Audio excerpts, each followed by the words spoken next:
So I had this conversation recently with someone. It seems promiscuity has advanced ever since the sexual revolution.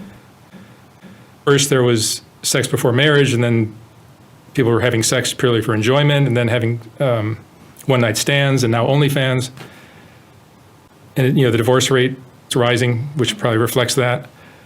Are we building a better society, or are we just disintegrating?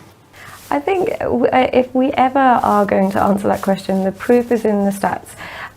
In cultures where promiscuity is at its highest, we can't hide the fact that divorce rates are then at the highest, mental health concerns are at the highest, STDs are at the highest, and the measure of any success of any kind of trend is the impact it has on children.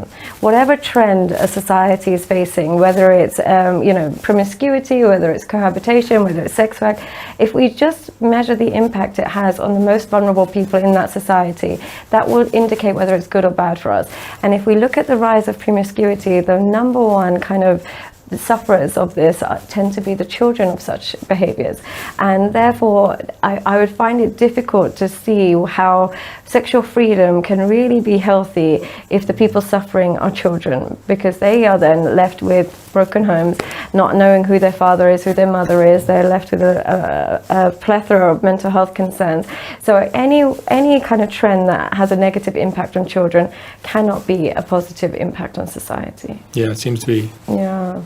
Is it worldwide, do you think? Or is it just... It is worldwide, and I would blame a lot of that due to the globalization of social media. Yeah. I think that you can be in the middle of Afghanistan, in the middle of Ukraine, or in the middle of LA, but your children are consuming the same content. And the sexualization of TV shows is really interesting. What I found really interesting is over the years, and I can only account for my own kind of experiences, I would see people like Britney Spears or Miley Cyrus. They come very cookie cutter, very clean, so they appeal to a very young audience, and then overnight they become hyper promiscuous and hyper sexualized. So the young audience is now kind of catapulted into the sexual revolution with the idols that they were admiring.